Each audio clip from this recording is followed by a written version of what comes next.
अभी ऐसा लगा जैसे तुम्हें पता नहीं कि तुम जाग रहे हो या सपना देख रहे हो। ऐसा ही होता है। इसे सुट्टा कहते हैं।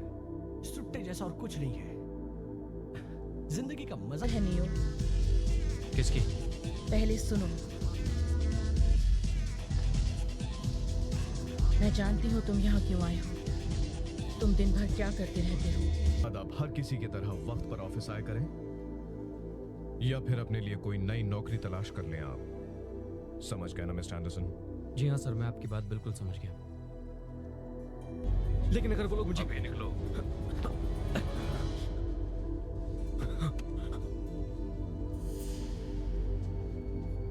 थोड़ी देर यहीं पर रुको।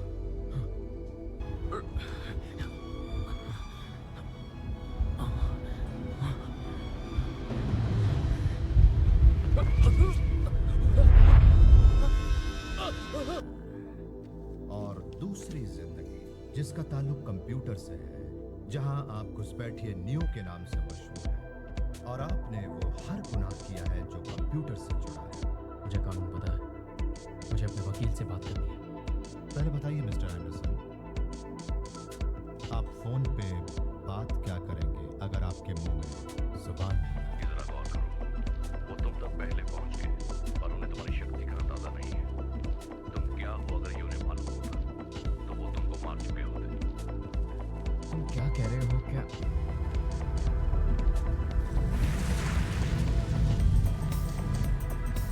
Epoch light. लेट जाओ, अपना शर्ट उतारो। आखिर आ ही गए। आओ आओ लियो। अब तो तुम समझ ही गए हो कि मैं ही हूं मॉर्फियस। आपसे मिलना मेरी खुशनसीबी। जानना चाहोगे माया जाल किसे कहते हैं?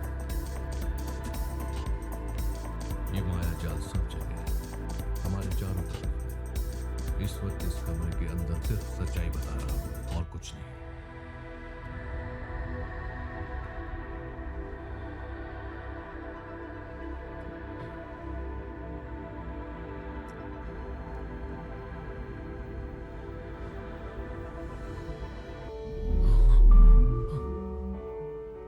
तुम्हारा वास्तविक शरीर एक ऊर्जा केंद्र में कैद है।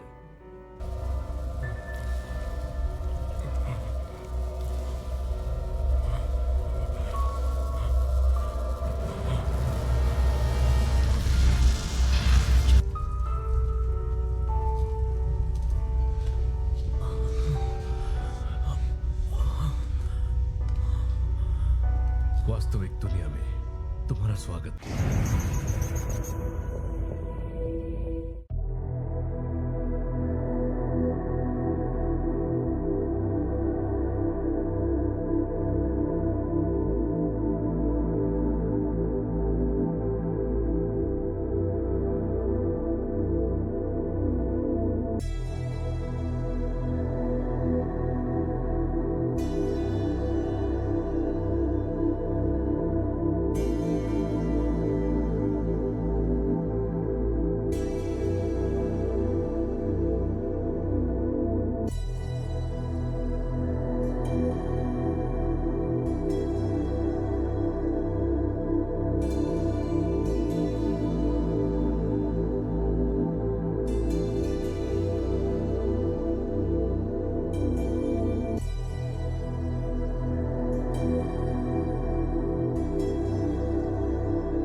green cursor blinks in an empty space, and before the Matrix shows us a face, a city, or a threat, it gives us a signal that something is already wrong. The screen looks ordinary enough to anyone who does not know what to question. That is the film's first trap. It does not begin by proving that reality is false. It begins by showing how easily a system can appear complete when its limits remain invisible. This is cinema deep view, and The Matrix, released in 1999, is often remembered through its surfaces: the black coats, the impossible movement, the coded rain, and the choice between two pills. Yet those images lasted because they carry an argument. The film is not only asking whether the world around us is real, it is asking what happens after doubt becomes impossible to ignore. That distinction matters. Doubt can feel liberating from a distance. It promises escape from routines, labels, and rules that seem imposed from somewhere else. In The Matrix, however, uncertainty is not presented as a clever attitude or a fashionable suspicion. It is a pressure that isolates Neo before it gives him direction. He senses a gap between the life he performs and the life he cannot yet describe. The film makes that gap feel less like curiosity and more like a quiet form of suffocation.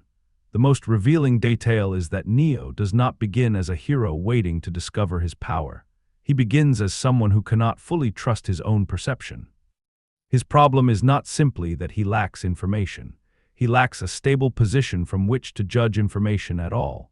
Every answer seems to arrive through another screen, another voice, another person claiming to understand the rules better than he does. That creates the episode's central question. When awakening exposes the machinery behind a life, does that knowledge actually make a person free, or does it replace one form of control with a harder responsibility? The Matrix keeps returning to that tension through doors, mirrors, offices, corridors, phone lines, and windows. These are ordinary boundaries, but the film treats them as tests. A door can be an exit, yet someone else may have chosen where it leads. A mirror can reveal a face, yet it can also become unstable. A telephone can connect two people, but only within a structure that can be watched, interrupted, or taken away. The world is full of routes, but very few of them feel self-directed. This is why the film's famous language of choice is more complicated than it first appears. A choice only becomes meaningful when the person making it understands the cost. Neo is repeatedly offered decisions before he can fully understand their consequences. The film therefore places freedom beside uncertainty rather than comfort. It suggests that genuine agency may begin not with confidence, but with the willingness to move while confidence is still unavailable. That idea gives the movie its emotional temperature.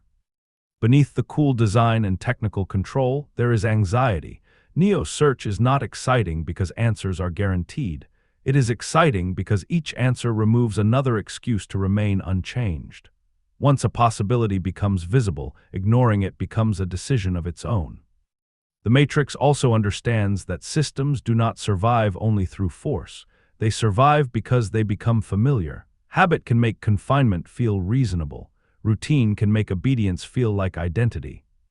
The film's strongest early move is to show that Neo's discomfort is not proof that he is special. It is proof that he has noticed the distance between what he does and what he believes. So before examining the story's larger machinery, the first judgment has to begin here. The Matrix earns its influence not merely by imagining a false world, but by making ordinary certainty feel fragile. Its opening question is not whether reality can deceive us. It is whether we are prepared for the responsibility that begins once deception is no longer invisible. The Matrix offers the sensation of a science fiction action film, but its real priority is uncertainty. The action matters, the visual effects matter, and the mythology matters, yet the film's strongest achievement is the way it makes knowledge feel dangerous. It does not simply invite the audience into another world. It makes the familiar world look increasingly difficult to trust. That approach separates the movie from a more conventional hero fantasy. A familiar version of this story would introduce an ordinary man, reveal his hidden importance, and steadily reward him with confidence. The Matrix delays that satisfaction. Neo receives attention before he understands why he deserves it. Other people speak about his potential with a certainty he does not share. The film keeps placing him inside expectations created by strangers, which means even the idea of becoming special initially feels like another identity being assigned to him. This gives the movie a more uneasy tone than its reputation sometimes suggests. The stylish surfaces can make it look like pure empowerment, discover the truth, reject the rules, and become stronger than everyone who remained asleep. But the experience itself is colder and more demanding. Awakening does not immediately give Neo control. It strips away his assumptions, weakens his confidence in his senses, and forces him to depend on people whose claims he cannot independently verify. The strongest immediate quality is this controlled imbalance between explanation and disorientation. The film provides enough information to keep the audience moving, but rarely enough to make the next step feel safe. A strange message appears, then vanishes. A warning arrives before its source can be understood. A person who seems to offer guidance also seems capable of disappearing into the same darkness as the threat. Each answer expands the problem instead of closing it. That structure allows the movie to create momentum without relying only on pursuit. Neo is being chased, but he is also being pulled. Fear pushes him away from the life he knows, while curiosity draws him toward something he cannot yet name. The screenplay understands that these two forces are stronger together. If he were merely afraid, he might retreat. If he were merely curious, he might treat the mystery like a game. Because he feels both, every decision carries emotional friction. The film's first meaningful limitation grows from the same strength.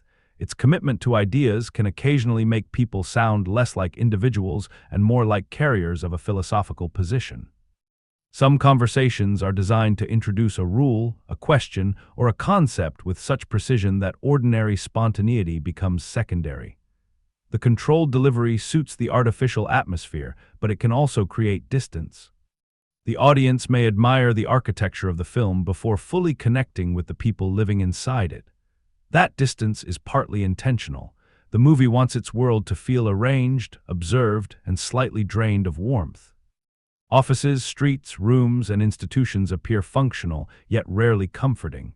Neo's everyday life is not presented as openly unbearable. It is presented as strangely impersonal.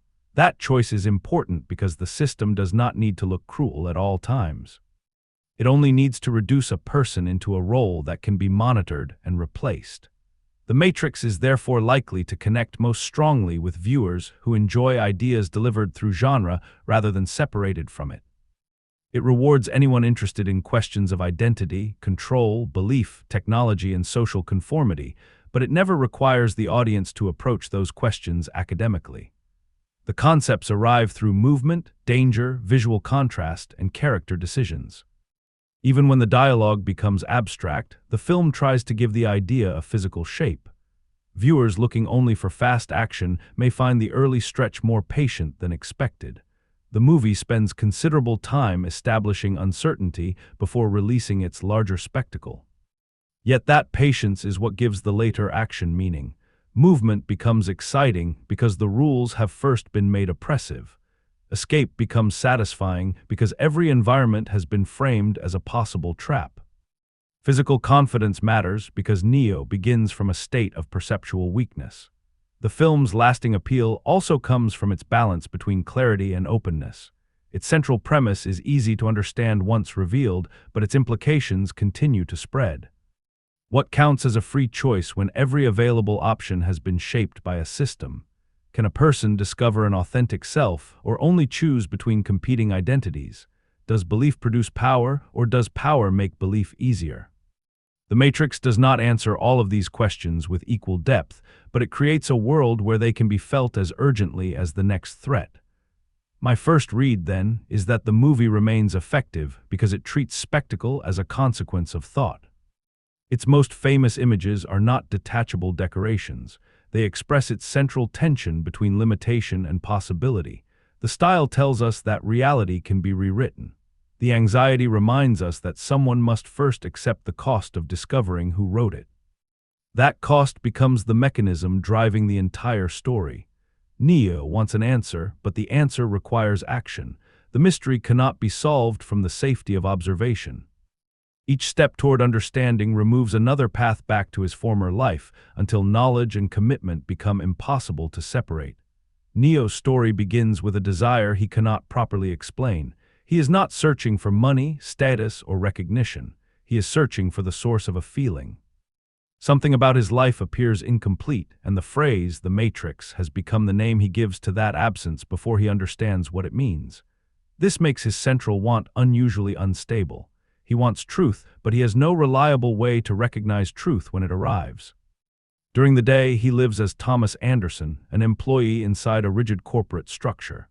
At night, he becomes Neo, a skilled hacker moving through hidden digital spaces.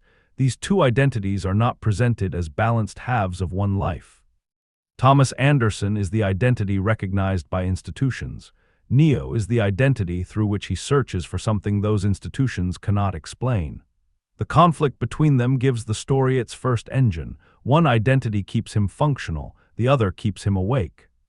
The film establishes this division without treating Neo's secret life as simple rebellion. His dissatisfaction is deeper than frustration with a job. He senses that his environment is governed by rules that everyone else accepts without examining. The office makes that idea physical. Its identical workspaces reduce people to units, while the authority above Neo insists that he has a place and must learn to occupy it properly. His problem is not only that someone controls his schedule, it is that the system already possesses a definition of who he is. Then Morpheus enters the story as both an answer and a new uncertainty. To Neo, he is almost mythical, a figure associated with forbidden knowledge and unexplained danger. Morpheus appears to understand the question Neo has been unable to articulate, yet the film wisely refuses to make that understanding instantly comforting. His confidence is impressive, but it is also intimidating. He speaks as someone who has already accepted conclusions Neo has not even learned how to approach. This creates the screenplay's first major obstacle. Neo wants the truth, but every possible guide is difficult to trust. The authorities describe Morpheus as a dangerous criminal. Morpheus describes the familiar world as a system of control. Both sides claim to understand Neo better than he understands himself. The story therefore does not ask him to choose between obvious truth and obvious deception. It asks him to decide which uncertainty he is willing to enter. Before that decision arrives, the film tests him with a smaller opportunity to escape. Guided remotely through his office, Neo is told where to move and how to avoid capture. The sequence transforms an ordinary workplace into a maze whose exits depend on obedience to an unseen voice. Every instruction takes him farther from the social identity he knows and closer to physical danger. When the path finally requires a frightening step beyond the building's apparent safety, he hesitates. That hesitation matters because it prevents the film from turning courage into automatic destiny. Neo wants answers, but wanting them is not the same as accepting every cost. At this stage, fear is stronger than belief. His retreat is understandable, yet it allows the system to reclaim him. The story uses this failure to establish a rule that will return in different forms. No one can make the decisive movement for him. Guidance can reveal a path, but it cannot replace choice. His encounter with the agents intensifies the imbalance of power. They do not behave like ordinary investigators trying to gather information. They behave like representatives of a system that assumes ownership over identity, movement, and reality itself. Their calmness makes them more threatening than open rage would. Neo is not treated as a person with rights or an independent account of events. He is treated as an object that can be pressured into serving their purpose. The strange violation he experiences during this confrontation is deliberately difficult to process. The film does not pause to establish a comfortable boundary between nightmare, hallucination, and physical event. That confusion serves the story engine.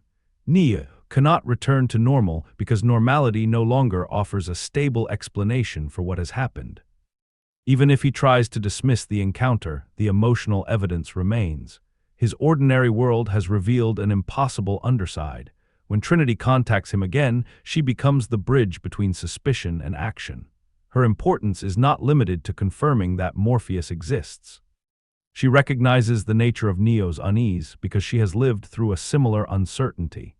That shared experience gives her credibility the film's institutions cannot possess. She does not prove everything, but she demonstrates that Neo is not alone in asking the question. Still, trust is not granted without resistance. When Neo is asked to submit to a protective procedure before meeting Morpheus, he initially refuses. His reaction shows that he has not become passive simply because he wants answers. The film repeatedly places him in situations where every option involves surrendering some control. Remaining in the car means accepting the group's precautions. Leaving means returning to a life he now knows he cannot fully believe. Trinity's warning forces him to recognize the real cost of retreat. He already knows where the old road leads. It offers familiarity, but no resolution. That is enough to keep him moving. The screenplay does not make his decision heroic through grand language. It makes it credible through exhaustion. Neo is tired of uncertainty without progress. The possibility of a difficult truth has become more bearable than the certainty of continued doubt. His meeting with Morpheus then gives the central conflict a clear shape. Morpheus does not offer him a collection of facts to evaluate from a safe distance. He presents truth as an experience that will alter Neo's relationship with everything he knows. The choice placed before him is powerful because it refuses partial commitment. Neo can return to the structure that has defined his life, or he can follow the question until that structure can no longer protect him. This is the decision that locks him into the story. Once Neo chooses knowledge, he does not merely receive an explanation. He undergoes a violent change in perspective. The world he understood as reality is revealed as an artificial environment, while his physical existence belongs to a far harsher condition. The film's conceptual scale expands instantly, but the emotional function remains intimate. Neo has discovered that his memories, routines, and assumptions were produced inside a system designed to contain him. The cost of failure now becomes much greater than personal disappointment. If Neo cannot understand and survive this new reality, he risks losing not only his life, but also the possibility that his awakening can mean anything. Morpheus and his crew believe the system can be resisted. Their survival depends on discipline, knowledge, and the ability to move between two forms of existence without confusing their rules. Neo enters this struggle with potential, but very little practical confidence. His first response is not triumph, it is rejection. This is essential to the film's credibility. The truth is not emotionally satisfying simply because it is true. It removes the ground beneath his identity. The life he disliked was still the only life he remembered, and discovering its artificial nature does not erase the feelings formed within it. Neo's distress reveals a central contradiction. People may desire liberation in theory while still grieving the structures that made their experience understandable. Morpheus becomes the key pressure keeping the story in motion because he gives Neo's awakening a purpose. Without him, the revelation could collapse into despair. Morpheus interprets Neo's existence through a prophecy and believes he may be the figure capable of ending humanity's imprisonment. That belief gives Neo direction, but it also places a new identity upon him. He has escaped the role of obedient employee only to be told that he may carry an extraordinary historical responsibility. The film does not hide the danger in that transition. Morpheus's faith is compassionate, yet it can also feel overwhelming. Neo has not had time to reconstruct a basic sense of self, and already he is being asked to consider whether he is someone others have been waiting for. The story's deeper mechanism therefore becomes a struggle between external belief and internal doubt. Morpheus sees possibility. Neo experiences pressure. Training allows the screenplay to transform abstract rules into physical experience. Neo learns that the simulated world behaves according to limits that can be challenged because those limits are forms of control rather than natural law. The film does not present this lesson as a technical manual. It treats it as a problem of perception. His body responds to what his mind accepts, which means fear can preserve a prison even after the prison has been intellectually exposed. This explains why progress arrives unevenly. Neo can understand an idea before he fully believes it. He can be told that a boundary is artificial and still react as though it were absolute. That gap between knowledge and conviction creates momentum. Each exercise asks whether he can act on what he has learned rather than merely repeat it. The story moves forward whenever his behavior approaches his understanding, and it slows whenever fear restores the old rules. The crew also prevents the narrative from becoming a private philosophical journey. Each member represents a different relationship with the struggle. Some express loyalty, discipline, curiosity, or impatience. Their presence shows that awakening does not produce one uniform personality. They share a cause, but they do not share the same emotional response to sacrifice. This becomes especially important through Cypher, whose dissatisfaction introduces a challenge to the film's apparent celebration of truth. Cypher understands the reality Morpheus revealed, yet he does not experience that knowledge as freedom. For him, the harshness of the real world makes the artificial one more desirable. His position exposes a weakness in any simple claim that truth is automatically better than illusion. Truth can offer agency, but it can also demand discomfort, danger, and permanent loss. The screenplay gains tension because one member of the resistance no longer believes those costs are worth paying. This counterpressure gives the conflict an internal dimension. The threat does not come only from the agents or the machines controlling the simulated world. It comes from fatigue, resentment, and the human temptation to exchange responsibility for comfort. The system's strength lies partly in its ability to satisfy desire convincingly enough that some people may choose captivity after learning what it is.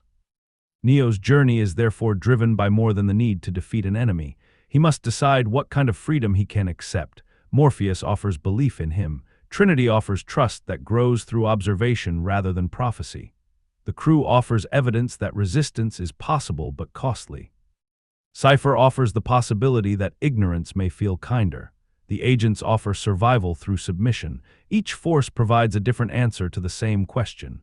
The screenplay creates momentum by narrowing Neo's room for neutrality. At first, he can treat the Matrix as a mystery.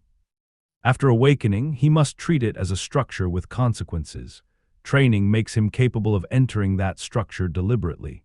The mission that follows then requires him to test whether knowledge can survive contact with danger. He can no longer remain a spectator to his own transformation. By this point, the story has established its causal engine with remarkable clarity.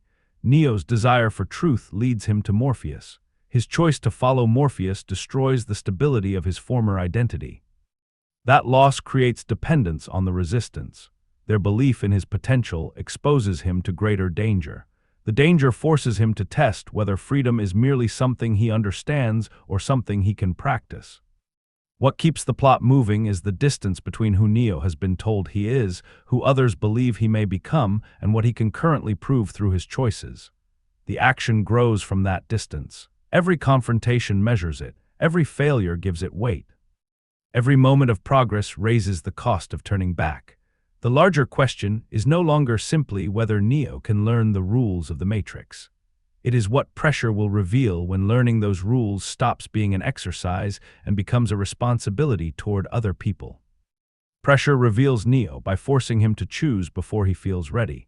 His visible goal is to understand the Matrix and survive inside it, but his less visible need is more difficult. He must stop treating identity as something other people can confirm for him. Morpheus can believe in him. Trinity can trust him, the Oracle can challenge him. None of them can make Neo experience himself as capable. Until that changes, every external promise remains another role he has been asked to perform. His central fear is not simply death. It is the possibility that the truth about him will be disappointing. Before awakening, he fears that his ordinary life is meaningless. After awakening, he faces the opposite fear, that the extraordinary meaning others assign to him may be false. This tension explains why praise does not immediately strengthen him. Morpheus's confidence can feel almost as restrictive as the office that once called him Thomas Anderson. Both environments offer a fixed definition. One tells him he is an employee who must obey. The other suggests he may be humanity's long-awaited answer. The difference is that Morpheus does not try to make Neo smaller. His belief creates possibility rather than confinement. Even so, possibility can become pressure when it arrives before self-knowledge. Neo is surrounded by people who seem to understand his future better than he understands his present. His hesitation is therefore not weakness alone. It is resistance to accepting an identity on borrowed certainty. Keanu Reeves communicates this conflict through restraint. Neo often watches before he speaks. His reactions arrive as brief pauses, narrowed attention, or a quiet change in posture rather than expressive speeches. That stillness allows the audience to see thought forming under pressure. He rarely appears completely comfortable in a room, even among allies.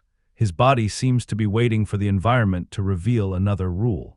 This performance style suits a character whose basic relationship with reality has been damaged. Neo cannot respond with ordinary confidence because he no longer trusts ordinary evidence. When something impossible happens, his expression does not merely register surprise, it suggests calculation. He is trying to decide whether the event proves that the world has changed or that he has misunderstood it again. Morpheus functions as the strongest opposing pressure without being the story's villain.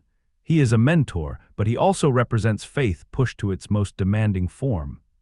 Lawrence Fishburne gives him a calm that feels almost architectural. His measured voice and deliberate movements make him appear stable in a film built around uncertainty. He rarely needs to insist on authority because he behaves as though the conclusion has already been reached. That certainty is reassuring for the crew, but more complicated for Neo. Morpheus does not merely teach him how the Matrix works, he interprets Neo's entire existence through prophecy.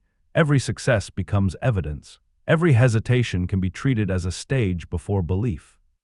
This creates an unusual relationship in which affection, hope, and expectation cannot be easily separated.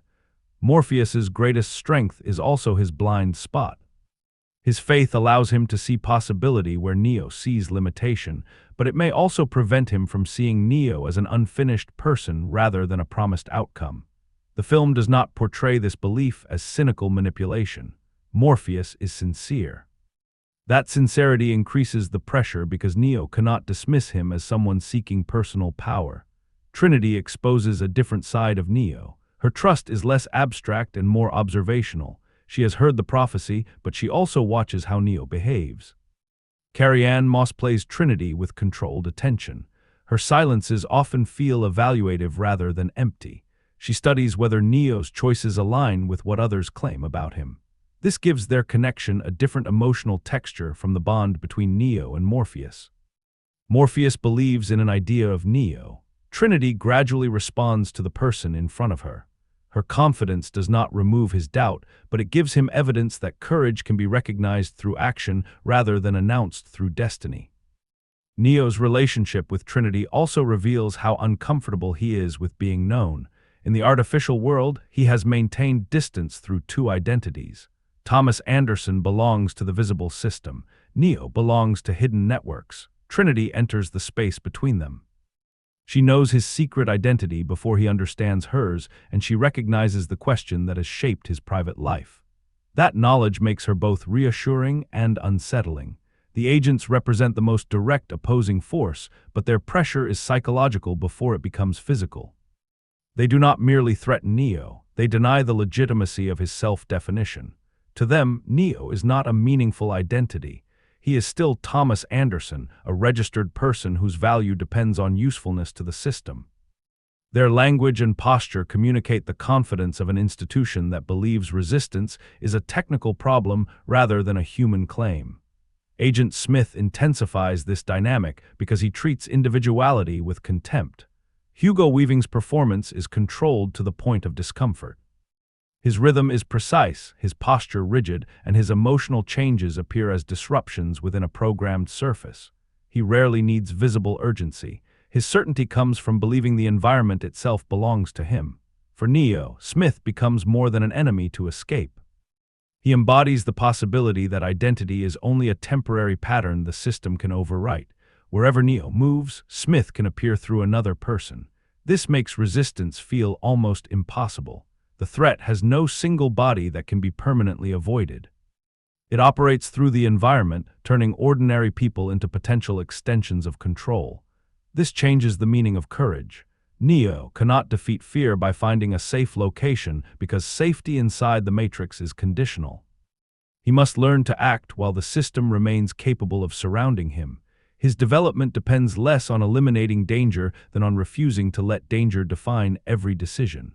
Cypher applies pressure from the opposite direction. Smith represents control imposed from outside. Cypher represents surrender generated from within. He understands the truth, has lived with its consequences, and decides that knowledge has not given him a life he values. His resentment exposes what Morpheus's confidence can overlook. Awakening does not automatically create purpose for everyone. Cypher's betrayal grows from disappointment, but also from wounded pride.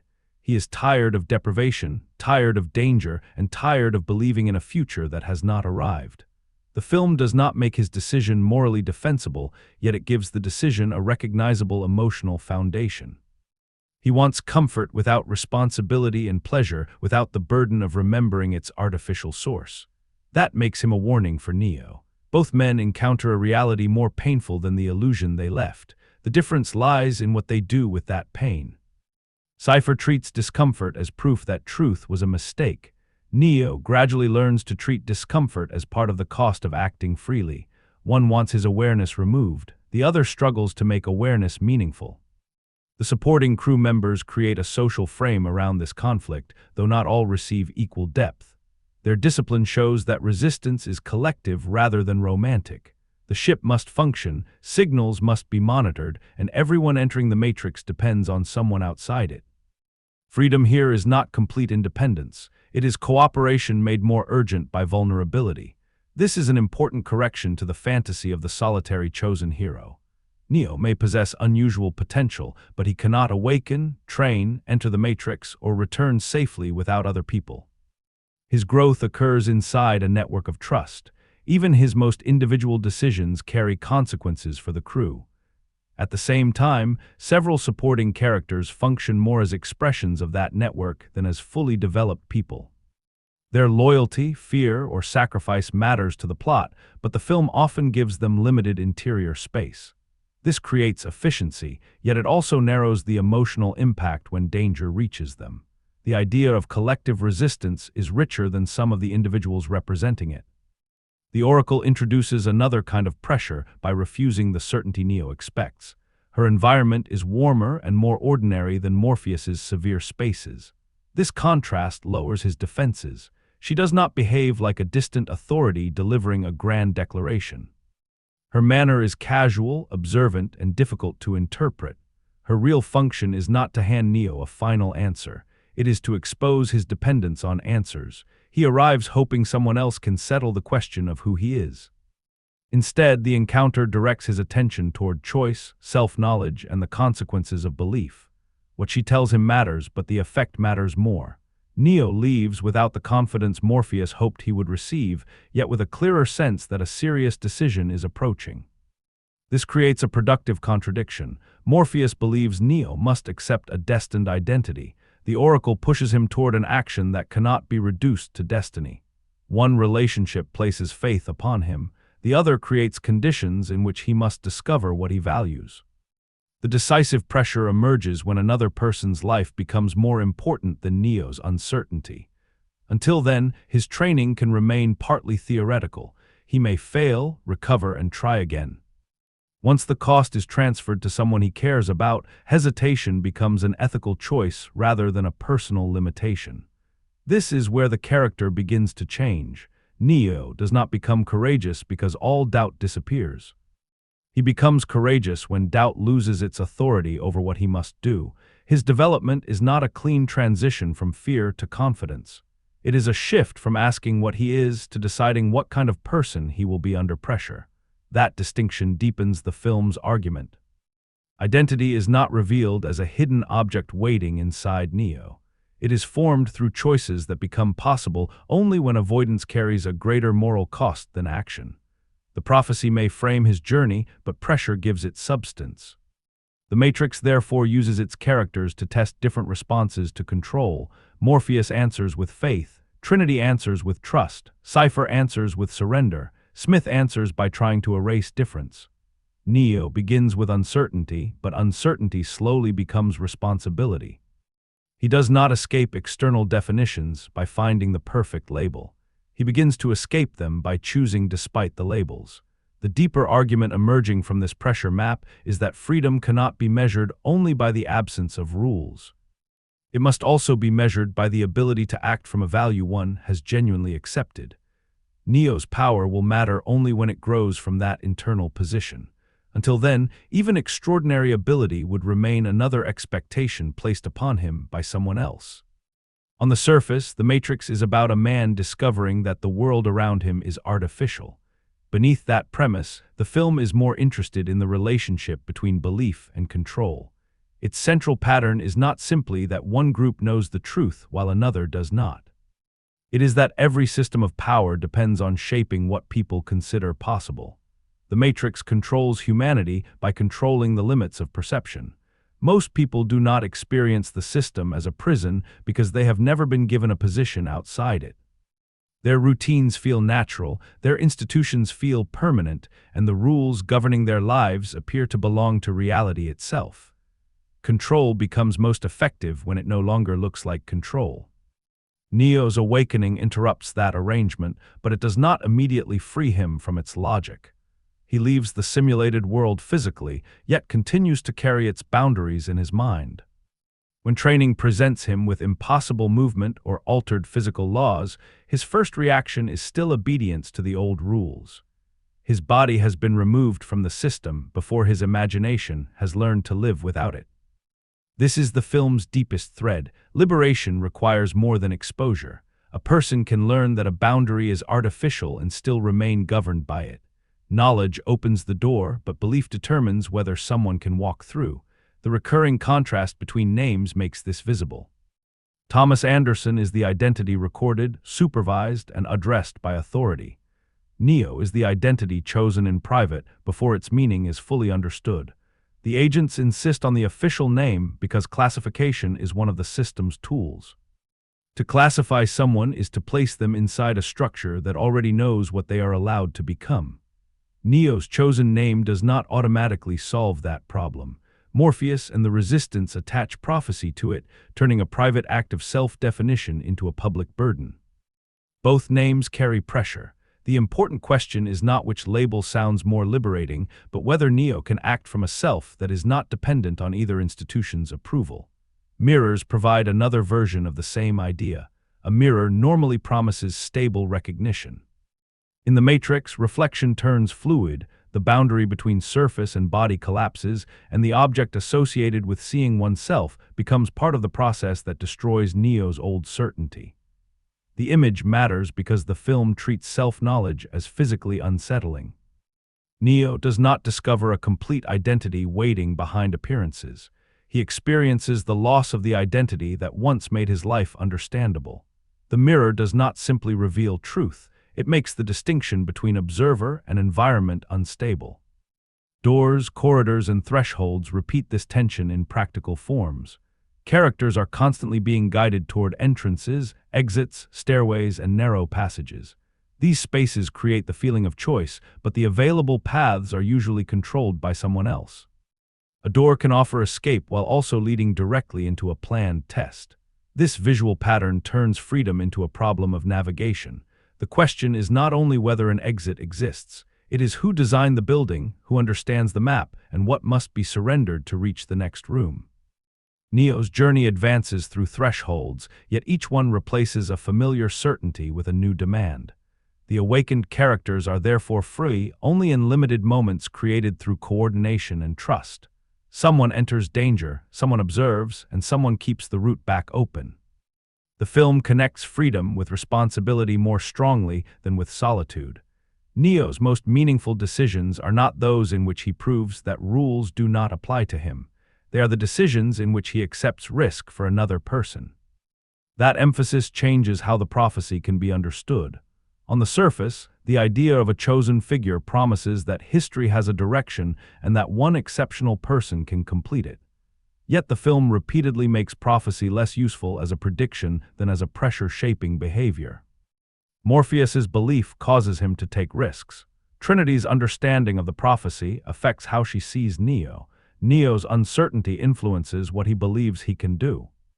The prophecy becomes powerful because people organize their actions around it, not because the film immediately proves it as a fixed script. This leaves room for a more human reading. Neo does not become significant merely because a title is placed upon him. He becomes significant through choices that make the title believable.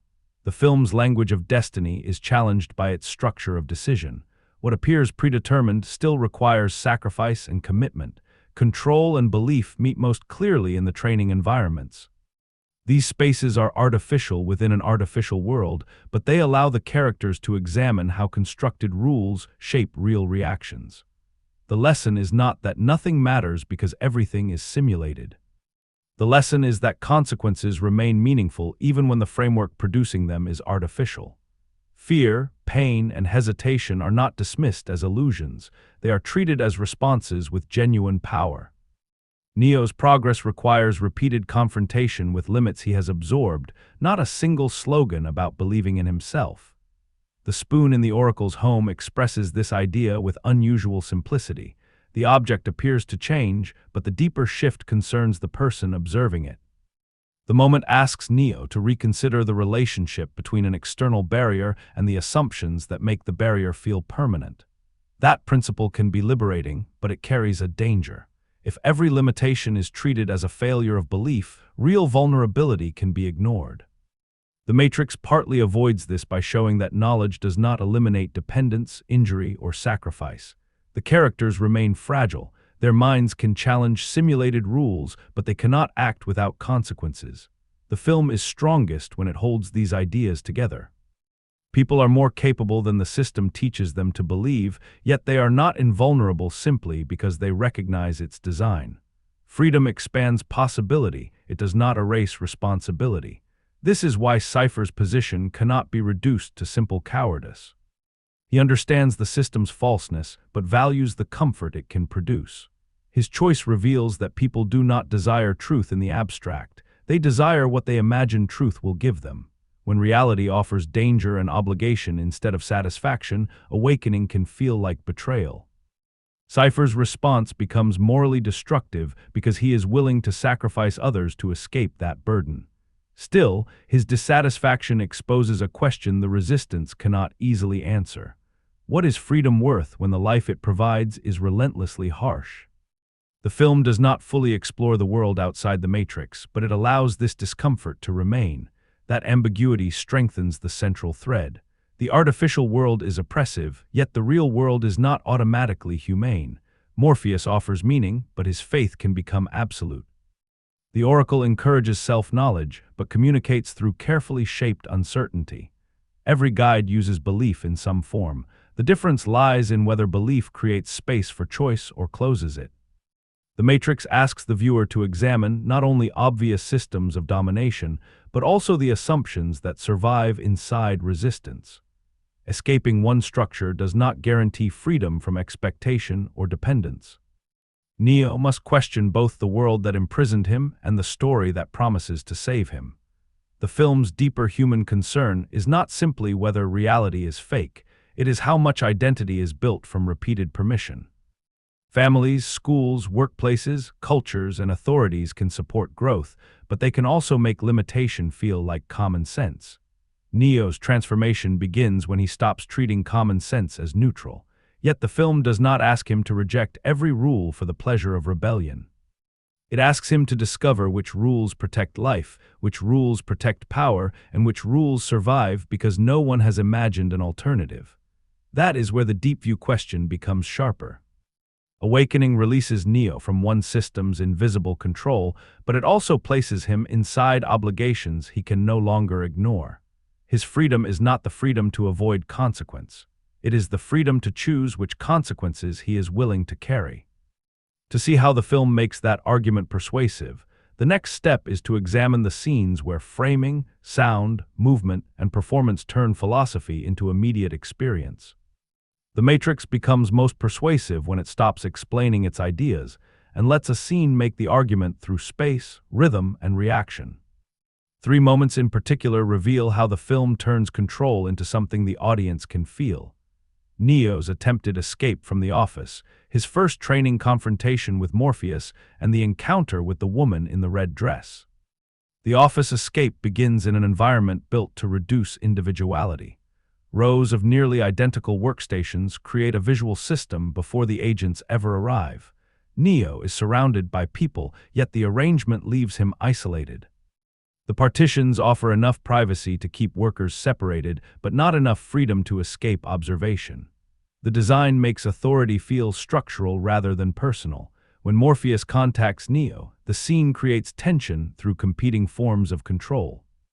The agents move calmly through the office with the confidence of people who already understand its layout. Morpheus guides Neo from a distance, telling him when to hide and where to move. Neo appears to be escaping one authority by obeying another. The camera stays close enough to preserve his anxiety while repeatedly exposing the open spaces around him. Desks, corridors, and glass surfaces give the impression that concealment is temporary. Even when Neo is hidden, the frame reminds us that he remains inside a building designed by the system pursuing him. The sequence grows more uncomfortable when the route leads outside. The familiar office interior gives way to a narrow ledge high above the street. This is not simply an action challenge. It turns Neo's intellectual desire for truth into a physical demand. He has wanted to escape the limits of his life, but the film now asks what that desire means when freedom no longer feels safe. Sound plays an important role. The wind becomes more immediate, and the distant city below gives the space a dangerous scale. The scene slows rather than rushing toward a heroic move. Neo's breathing, careful movements, and visible fear are allowed to dominate. The suspense comes from hesitation, not spectacle. His phone slips from his hand, removing the device through which Morpheus has been guiding him. The loss is small but symbolically precise. Neo must either continue without the reassuring voice or retreat to the structure he knows. He chooses retreat. The moment deepens the film's central question because Neo's failure is not caused by ignorance. He understands the instruction. He understands the danger behind him. What he lacks is the belief required to act beyond the limits his body accepts. The office scene therefore establishes that knowledge alone cannot produce freedom. Under pressure, familiar fear still possesses greater authority. The training confrontation with Morpheus examines the same problem in a controlled environment. The space appears simple and almost empty. Its clean surfaces remove distractions, allowing the movement between the two men to become the scene's main language. Unlike the office, this environment is openly artificial, but Neo still responds to it as though its rules were permanent. Morpheus's stillness establishes control before the fight begins. His posture communicates patience rather than aggression. He does not appear interested in defeating Neo for its own sake. He is waiting for Neo to understand why he is losing. Neo initially approaches the exercise as a contest of speed and technique. His movements become increasingly forceful, but Morpheus remains calm. The editing gives the exchange energy while preserving readable cause and effect. Neo attacks, Morpheus redirects, and each failed attempt exposes the same misunderstanding. Neo is trying to succeed within the limits of the environment instead of questioning the limits themselves. The camera movement supports this lesson. At moments, it follows the performers with a fluidity that makes the simulated space feel flexible. The environment is not presented as a fixed container. It appears capable of responding to the minds operating within it. Neo, however, still moves as though he occupies an ordinary room governed by ordinary physics. Morpheus's advantage is therefore psychological before it is physical. He understands that the exercise is not asking who has the stronger body. It is asking who controls the assumptions shaping that body's movement. Neo's frustration grows because effort does not solve the problem. More determination applied to the wrong framework only produces another failure. A brief shift occurs when Neo begins to move with greater freedom. His speed increases, but the important change is visible in his attention. He stops reacting only to Morpheus and starts testing what the environment permits.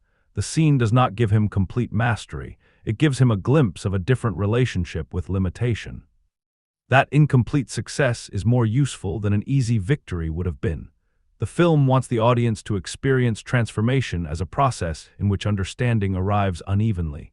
Neo can challenge one assumption while remaining governed by another.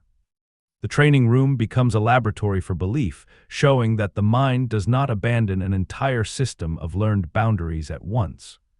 The woman in the red dress sequence shifts from physical ability to attention. Neo walks with Morpheus through a crowded simulation filled with people moving in different directions. The environment feels busier and more socially familiar than the training room, but that familiarity is part of the test. The crowd creates visual overload. Faces, clothes, and bodies pass through the frame while Morpheus explains the danger of the system. Neo is expected to listen, observe, and remain aware that anyone around him could become an instrument of control. Then the red dress enters the frame as a deliberate disruption. The bright costume separates one figure from the muted crowd, and Neo's attention follows her. The scene demonstrates distraction rather than merely discussing it. The audience notices the same visual contrast Neo notices, making us participants in his failure. When he turns back, the woman has been replaced by an agent aiming directly at him. The transformation is abrupt, and its power comes from the cut between attraction and threat. The scene does not need a long chase or elaborate confrontation. It reveals how quickly a system can use attention against the person who believes he is simply observing it. The red dress is not dangerous because of the woman herself. The danger lies in the way the simulation understands what will interrupt Neo's concentration. Control operates through desire as effectively as through fear. The system does not always need to block a path. Sometimes it only needs to provide something more appealing to look at. Morpheus then freezes the environment, exposing the crowd as part of a designed exercise. The stillness changes the meaning of the space. What appeared active and ordinary becomes artificial and vulnerable to command. Neo is reminded that social familiarity can conceal structural danger. This scene also places the viewer in a morally uncomfortable position. We are encouraged to identify with Neo, but the visual design proves that our attention is equally manageable. The film does not stand outside manipulation while criticizing it. It uses cinematic manipulation to make the criticism effective. Together, these scenes trace a progression. In the office, Neo cannot act because fear controls his body. In the training room, he begins to recognize that accepted limits can be challenged. In the crowd simulation, he learns that control also works through attention and desire. Each scene changes the viewer's position. First, we fear the height with Neo. Then we share his frustration as effort fails. Finally, we are distracted at the same moment he is. The filmmaking does not merely tell us that perception can be controlled. It repeatedly controls our perception, then reveals the mechanism. That is why the philosophy of the Matrix remains accessible even when its dialogue becomes abstract. The film gives its ideas spatial and emotional evidence. Freedom is not presented as a statement Neo can memorize. It is presented as a new way of seeing, moving, and choosing, while the environment continues trying to decide all three for him. The Matrix does not become visually distinctive because one department supplies a single memorable idea. Its effect comes from convergence. Direction, cinematography, editing, production design, sound, and visual effects repeatedly support the same experience, a world that looks controlled until the rules holding it together begin to bend. The Wachowskis direct the film through contrast. The ordinary world inside the Matrix is not presented as openly fantastical. It is organized, slightly drained, and emotionally restrictive. Offices, apartments, interrogation rooms, streets, and government buildings seem recognizable, but they carry a subtle artificial pressure. The real world, by contrast, is physically harsher, darker, and more exposed. Awakening does not lead Neo into a brighter visual space. It leads him into one that is less comfortable but more honest about its damage. That contrast prevents the film from making truth visually attractive in a simple way. The simulated world can appear cleaner and more stable than reality. Its danger lies in the fact that the stability has been designed. The real world offers freedom, but little beauty in the conventional sense. The direction therefore supports the film's moral tension rather than reducing it to an easy opposition between attractive truth and ugly deception. Cinematography gives these environments different forms of pressure. Inside the Matrix, framing often emphasizes architecture, symmetry, enclosed spaces, and strong lines. Characters appear contained by doorways, windows, corridors, and rigid interiors. The spaces seem to organize the people within them. Neo's office is a clear example. The repeating partitions create visual order, but that order communicates restriction.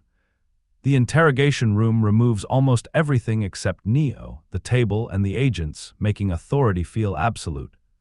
Even larger public spaces can become threatening because the film frames them as environments the system can occupy at any moment. The real world is photographed with a different physical texture. The machinery feels worn, the bodies feel vulnerable, and the spaces appear assembled for survival rather than comfort.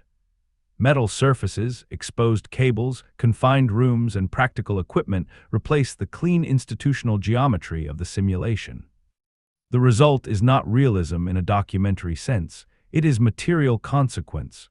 The Matrix can generate polished surfaces because it controls appearances. The real world cannot hide the physical cost of what has happened. Production design makes that distinction visible before a character explains it. Color contributes to the separation, though it works most effectively as atmosphere rather than a code the audience must consciously decode. The simulated world often carries a greenish cast that echoes the visual language of computer displays. This gives skin, walls, and light a faintly processed quality. The environment appears familiar, yet never completely natural. Outside the Matrix, the palette becomes colder and less unified.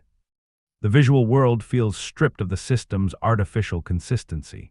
The difference suggests that control produces not only rules, but also a stable visual identity. Reality is more chaotic because no single illusion is smoothing its surfaces. Costume design reinforces the movement between imposed identity and chosen identity. Thomas Anderson's office clothing allows him to blend into institutional life. The dark coats and controlled silhouettes worn by the resistance inside the Matrix express a self-conscious rejection of that conformity. Their appearance communicates awareness, confidence, and separation from the crowd. Yet the clothing also introduces an interesting contradiction. The resistance escapes one uniform and creates another. Their style looks individual compared with office life, but the group still shares a recognizable visual language. This does not weaken the design. It shows that identity is rarely formed without symbols. Even rebellion needs a shape through which it can be recognized. The agents' costumes work in the opposite direction. Their nearly identical suits, glasses, and controlled presentation erase individuality. They appear less like three separate people than repeated versions of one institutional function. The design makes them readable immediately, but also strangely interchangeable. That interchangeability supports the threat they represent. An agent does not need a unique personality to remain dangerous because the system can reproduce the role. The costume becomes a warning that the individual body is temporary while the authority behind it continues. Editing controls how quickly the audience is allowed to understand the world. The early sections use interruption and withheld explanation to keep Neo's perception unstable. Events occur before their meaning is clear. A message appears. A meeting is interrupted. A threat changes shape. The film rarely pauses long enough for Neo to establish complete certainty. This rhythm gives the mystery momentum without making confusion feel random. Each disruption adds a specific problem. The editing does not merely hide information to create suspense. It aligns the audience with a character whose reality is becoming less coherent.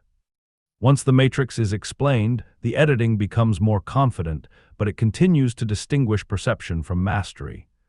Training sequences can move quickly because the audience understands that the environment is flexible. Sudden shifts in location or physical possibility no longer feel like violations of the film's logic. They demonstrate that the logic has changed. During action, the editing usually preserves enough spatial information for movement to remain readable. The audience can understand where a threat is positioned, what route is available, and how a character's decision changes the situation. This clarity matters because the action is carrying an argument. Confused geography would weaken the relationship between perception, choice, and consequence. The film's most famous manipulation of time serves the same purpose.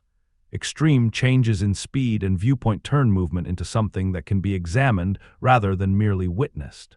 The effect suggests that ordinary perception is only one way of organizing an event. What makes the technique meaningful is its placement within the story. It is not simply a display of technical skill. It expresses a world where physical rules are conditional and where greater awareness can change how those rules are experienced. The visual effect becomes philosophy through motion. Sound design gives the film's systems a presence even when they are not visible. Telephones ring with unusual urgency because they are not ordinary communication devices within the story. They represent connection, escape, and dependence. A ringing phone can signal safety, but only if the character reaches it in time. The sound therefore turns a familiar object into a pressure point. Its meaning changes according to location and circumstance. What would normally be background noise becomes a reminder that every exit depends on a fragile connection between worlds. Electronic textures, mechanical sounds, and controlled silences also help distinguish environments. The Matrix often feels busy with signals, city noise, and institutional activity. The real world carries the hum and strain of machines sustaining human life. Neither space is silent, but their sounds imply different kinds of dependence. The score adds momentum without treating every scene as equally heroic. Its force often grows through repetition and escalation, creating the sense that an idea is becoming physically unavoidable. During action, the music supports confidence and movement. During revelation, it allows tension to expand before the image fully explains itself. Importantly, the film does not rely on music alone to tell the audience what to feel. Silence and reduced sound are used when attention needs to narrow. Neo's uncertainty is often given room to exist without constant emotional instruction. This restraint keeps the philosophical scenes from becoming completely overwhelmed by spectacle. Performance, editing, and sound converge most effectively when Neo begins to act differently. His change is not communicated only by dialogue. His posture becomes more centered. His pauses become less hesitant. The camera allows him to occupy the frame with greater stability, while the editing gives his decisions more direct cause and effect. The environment has not become less dangerous. What changes is the visual relationship between Neo and the environment. Earlier, spaces seemed to contain him. Later, the frame increasingly suggests that he can read, challenge, and eventually reorganize what those spaces permit. The action choreography follows this progression. Early movement shows him reacting to rules he does not understand. Training lets him test those rules. Later confrontations require him to act from an internal conviction rather than wait for instruction. The choreography therefore functions as character development. Speed, balance, and precision matter because they reveal changes in belief. Physical ability is never entirely separate from perception. Neo's body becomes the visible record of what his mind can accept. Visual effects complete this system by making impossible events feel governed rather than arbitrary. The world can distort, bodies can move beyond ordinary limits, and surfaces can behave in unexpected ways, but these changes support established ideas about simulation and control. The strongest effects are not those that simply announce their complexity. They are the ones that make the audience reconsider what kind of image can be trusted. A surface may conceal depth. A body may be present without being stable. A room may obey rules that can be rewritten. The craft succeeds because the departments are rarely competing for attention. Color supports production design, design supports framing, framing supports performance, editing supports the perception of altered time, sound turns ordinary objects into narrative pressure. Effects give philosophical ideas physical form. Together, these choices create a film where style is not decoration placed over an argument. Style is the form the argument takes. The Matrix looks controlled because control is its subject. It becomes visually flexible because freedom must first be imagined as a change in what appears possible. The remaining question is whether this convergence always deepens the film's ideas, or whether its confidence and style sometimes make its limitations easier to overlook. The Matrix is so confident in its ideas and presentation that its weaknesses can initially look like part of its control. The most consequential limitation is that the film sometimes explains its philosophy more directly than it dramatizes its emotional cost. Characters speak about freedom, belief, choice, and control with great precision, but the human life surrounding those concepts can feel comparatively thin. Neo's transformation is intellectually clear. He moves from uncertainty toward responsibility, and the action gives that development physical form. Emotionally, however, parts of his former life disappear almost without residue. The film reveals that his everyday reality was artificial, yet spends little time exploring what it means to lose every familiar relationship, memory, and ordinary attachment at once. This matters because illusion is most powerful when it contains something a person genuinely values. Neo disliked his work and distrusted his environment, so leaving that world appears necessary. The film gives him relatively little reason to mourn it. As a result, the choice between illusion and reality can sometimes feel easier for him than the movie's philosophy suggests it should be. Cypher partly addresses this problem. His desire to return shows that artificial comfort can remain emotionally attractive after its falseness has been exposed. Yet because his decision quickly becomes betrayal, the film limits how seriously the audience is encouraged to consider his underlying complaint. His selfishness and willingness to endanger others make his moral failure clear, but they also allow the resistance to avoid fully answering him. The strongest defense is that The Matrix is structured as an awakening narrative, not a complete social portrait. Its purpose is to create forward motion and place Neo inside a decisive conflict. Spending more time on his earlier relationships might weaken the film's compressed momentum and make the first act feel overly domestic. That defense is reasonable. The film's speed helps its ideas remain accessible. Still, a deeper sense of what Neo loses would make his choice more emotionally difficult and therefore more meaningful. Freedom becomes more convincing when it requires giving up something valuable, not only escaping something empty. A smaller limitation appears in the supporting crew. Their presence establishes resistance as a collective effort, but several members are defined mainly by function. They operate the ship, prepare the training systems, monitor danger, and help maintain the route between worlds. Their work is essential, yet their personalities receive limited space. This creates an imbalance between the film's theme and its emotional structure. The story argues that Neo depends on a community, but the narrative increasingly concentrates significance around him. The Chosen One framework gives the plot clarity while reducing some members of that community to evidence of his importance. When danger reaches them, the events carry narrative weight because the mission is collapsing. The emotional impact is less consistent because the audience has not been given equal reason to understand each person beyond the role they serve. The losses communicate the seriousness of betrayal, but some characters feel more like pieces removed from the story's structure than full lives interrupted. Again, efficiency is the strongest defense. The film introduces a complex world, explains its rules, develops Neo's training, creates an internal betrayal, and builds toward large-scale action within a controlled running time. Expanding every crew member could scatter attention and reduce the precision of the central arc. The limitation is therefore tolerable rather than destructive.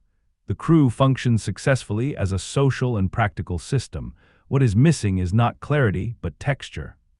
A little more individuality would strengthen the film's claim that liberation is collective and make Neo's later responsibility toward the group feel even more personal. The philosophical dialogue creates another point of friction. At its best, it gives language to ideas already visible in the filmmaking. Morpheus can explain a rule because the audience has felt that rule operating through space, color, and danger. At weaker moments, the dialogue arrives before the drama has fully earned it, making characters sound like representatives of competing arguments. Morpheus is particularly vulnerable to this effect. His controlled delivery and certainty suit his role, but the screenplay often uses him to organize the film's concepts. This can make his humanity feel secondary to his function as a guide. Lawrence Fishburne gives the character warmth and conviction, yet the writing does not always allow the uncertainty beneath that conviction to become visible. His faith in Neo places him at serious risk, but the film spends more time showing the strength of that faith than examining how it was formed or what it has already cost him. The result is powerful at the level of myth and slightly limited at the level of psychology. The Oracle offers a more flexible alternative. Her ordinary surroundings and indirect manner allow ideas to emerge through behavior and implication. She seems to understand that a person may need a carefully shaped encounter more than a direct answer. Her scenes reveal how philosophical material can feel natural when it is embedded in character interaction rather than delivered as instruction. The film's broader weakness, then, is not that it contains too many ideas. It is that its human relationships sometimes exist mainly to move those ideas into position. Neo and Trinity develop a meaningful bond, but some of its later emotional importance depends on the audience accepting a connection. The film has expressed more through atmosphere and shared purpose than extensive personal intimacy. The strongest defense is that this restraint fits the movie's tone. The Matrix is not designed as a deeply conversational character drama. Its people live under surveillance, danger, and constant uncertainty. Emotional expression is compressed because survival leaves little room for openness. That explanation works, but only to a point. Restraint can create depth when silence contains specific emotional history. At times, the film's silences contain more symbolic purpose than personal detail. None of these weaknesses breaks the movie.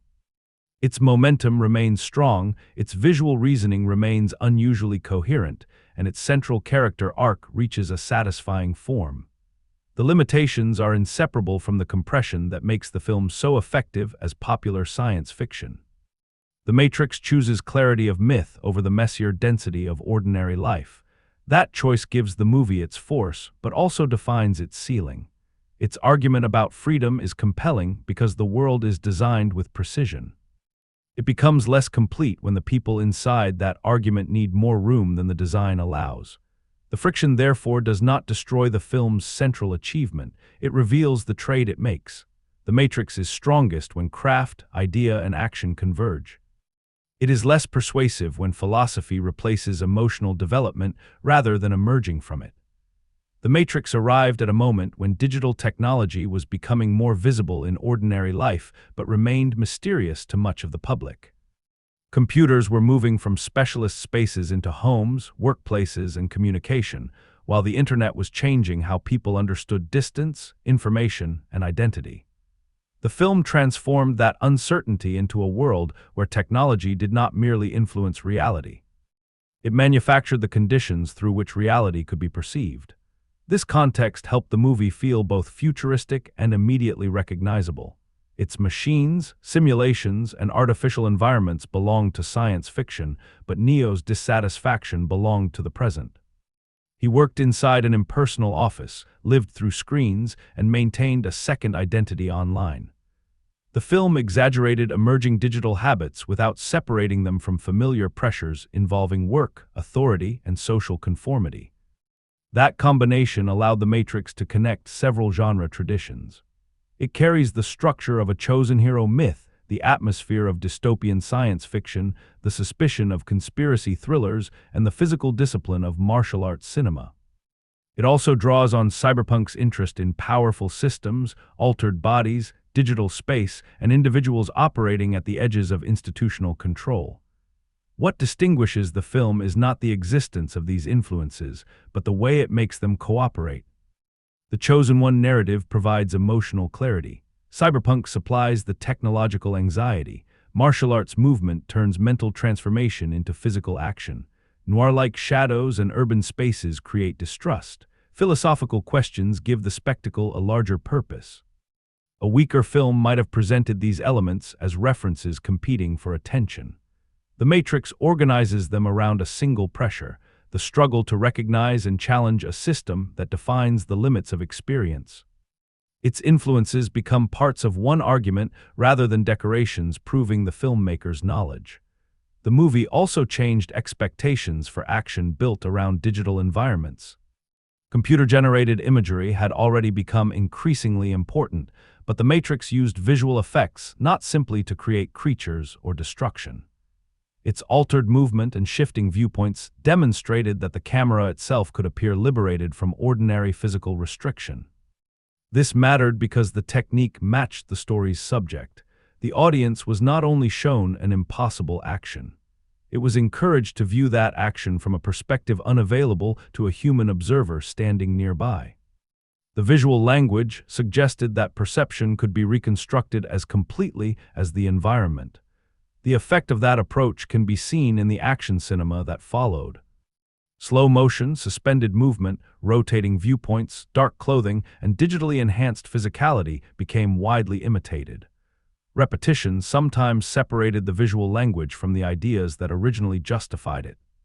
A technique created to express unstable reality could become a surface used simply to make an action moment look impressive. That imitation reveals the strength of the original design.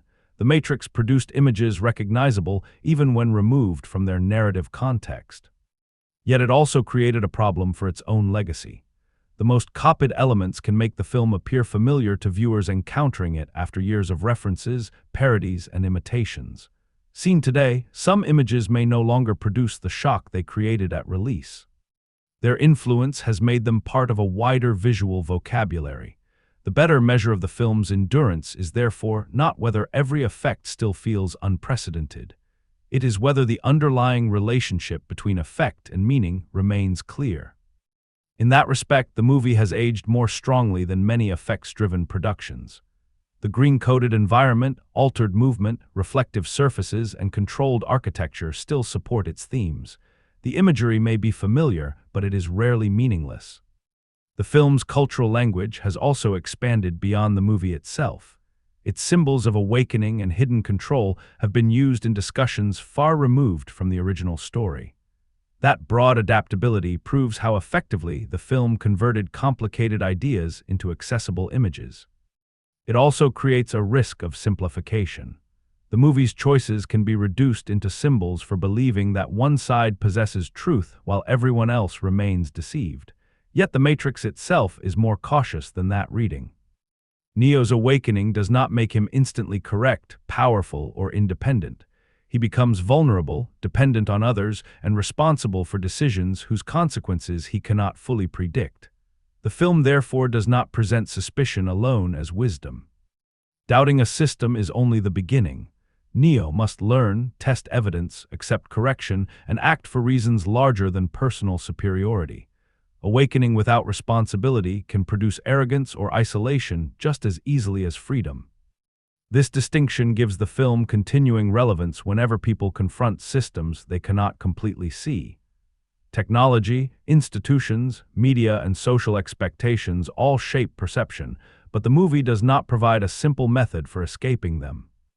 Its value lies in dramatizing the difficulty of recognizing influence while still needing relationships, information, and shared structures to survive. Within the Wachowskis' larger creative identity, The Matrix established an interest in unstable identity, constructed worlds, transformation, and the tension between systems and human connection. The film's confidence comes from treating these concerns as emotionally compatible with popular entertainment. It does not ask the audience to choose between philosophy and action. It uses action to make philosophy visible. Placed within its genre and historical moment, The Matrix remains significant because it captured a transition. It imagined technology not as a distant machine threatening humanity from outside, but as an environment entering perception, behavior, and identity from within. Its specific choices return us to the same question raised at the beginning. When a system helps construct what feels natural, freedom requires more than escape. It requires learning how that system continues to speak through us after we believe we have left it. Production facts matter only when they change how we read the finished film. In The Matrix, the most useful evidence shows that its visual identity was not added after the philosophy. The production was organized so that color, movement, lighting, and performance could express the difference between accepting a system and learning to see its construction. Cinematographer Bill Pope explained that the computer-generated world was given a slightly wrong, ominous tint inspired by the color of computer cursors, while the real world was designed without sunlight's yellow warmth and leaned toward a colder blue. This was not merely a convenient label separating two locations. It makes The Matrix feel processed before the audience understands why. The simulated world looks coherent because the system has imposed a visual consistency upon it. Reality looks harsher because it no longer receives that artificial correction. The martial arts sequences were built with a similarly deliberate connection between story and production. The Wachowskis hired Hong Kong choreographer and director Yuan Wu-ping, and the 4 principal performers trained in kung fu for roughly 4 months before filming. The fights were first conceived around the dramatic purpose of each confrontation, then shaped into choreography and camera coverage. That process explains why the action often reads as an argument between characters rather than a detachable display of skill. Neo's movement changes because his understanding changes. Yuan's wire-assisted choreography was especially important because it let the performers appear to push against gravity without making their bodies feel irrelevant. The visible effort remains part of the scene. Neo does not move like an effortless digital object from the beginning. His balance, timing, and confidence must evolve. The technique therefore supports the character arc by allowing impossible movement to retain a trace of human struggle. This preparation also adds weight to the performances. The actors are not simply surrounded by digital spectacle, while every demanding movement is separated from their character work. Their preparation allows posture, hesitation, rhythm, and effort to remain connected to the people they are playing. When Neo appears restricted early and increasingly centered later, the physical progression becomes part of the performance rather than only an editing effect. The famous bullet time imagery required the filmmakers to invent a method capable of separating the movement of the viewpoint from the apparent speed of the action. American cinematographer's account describes an array of 120 still cameras capturing extreme slow motion from a moving perspective. Bill Pope later explained that budget limits also shaped the design. 2 major effects shots used the same camera path rig because the production could afford only one. Technical limitation therefore produced visual discipline. The effect feels controlled because its path had to be planned with unusual precision. The lighting departments had to prepare for high-speed photography as well. Pope recalled that sets were designed to permit filming at up to 300 frames per second, requiring specially manufactured practical lights and extensive engineering so the environments could still appear ordinary on screen. This hidden labor mirrors the movie's subject. The image of effortless control depended on a complex structure the viewer was not meant to notice. These receipts sharpen the reading of The Matrix because they show a production solving technical problems through the same logic the story explores. Rules are identified, tested, and redesigned. Limitations are not ignored. They become the conditions from which a new visual language emerges. The film's world therefore feels unified not because every department pursued stylishness independently, but because the production repeatedly asked the same question in practical form. How can an image show that reality has rules while also suggesting those rules may be constructed? The answer lives in the green cast of an office, the trained weight of a performer's movement, the engineered path around a suspended instant, and the enormous machinery required to make control look invisible. The strongest counterreading of The Matrix begins by questioning whether Neo's journey is really an escape from control. He leaves a manufactured world, but immediately enters another structure built from prophecy, authority, discipline, and belief. The Resistance calls this freedom because its purpose is different from the machine's purpose. Yet from Neo's position, both systems initially ask him to trust rules established by people who claim to understand reality better than he does. Morpheus offers Neo a choice, but the choice is carefully framed. One path promises a return to familiar life, the other promises access to the truth Neo has spent years seeking. By the time the decision arrives, his previous reality has already become intolerable. The agents have threatened him, impossible events have entered his experience, and Trinity has confirmed that his questions are not meaningless. Formally, Neo is free to turn back. Emotionally, the film has narrowed the alternatives until only one seems honest. This makes the awakening less like a completely independent choice and more like a transfer of trust. Neo stops trusting the visible world and begins trusting Morpheus. He exchanges one authority's explanation for another. The new explanation may be accurate, but accuracy alone does not eliminate the power relationship. Morpheus controls the information, the technology, the training, and the meaning assigned to Neo's existence. The prophecy intensifies this problem. Neo is told that he may possess a unique role in humanity's future before he has rebuilt even a basic understanding of himself. The The belief is intended to liberate him from false limits, but it also establishes a demanding expectation. He is no longer only a person searching for truth. He becomes a possible answer to an entire community's suffering. From this perspective, Morpheus's faith could be read not merely as inspiration, but as a subtler form of pressure. Every action Neo takes is interpreted through the possibility that he is the one. Success confirms the prophecy. Failure becomes a temporary stage before fulfillment. The belief is constructed in a way that can absorb almost any result. The Oracle complicates this structure rather than resolving it.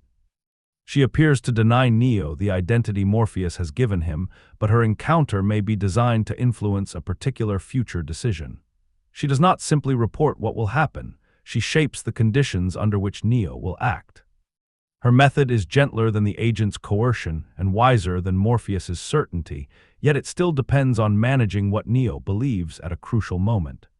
This alternative reading suggests that choice in the Matrix may never exist outside influence. Every character acts within systems of expectation, language, desire, and prediction. The machines shape human perception through simulation. Morpheus shapes Neo through faith. The Oracle shapes him through ambiguity. Trinity's feelings shape how she interprets his potential. Neo's identity develops through these pressures rather than independently of them. The film's apparent celebration of freedom can therefore be understood as a more limited claim. Neo does not become free because he escapes all systems.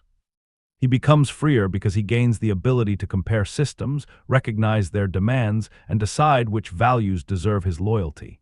This reading explains why the Resistance still requires strict rules. Entering the Matrix is dangerous. Returning depends on specific procedures.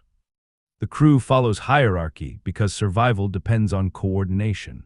Their world cannot offer unlimited personal independence. It offers participation in a struggle whose risks are openly acknowledged.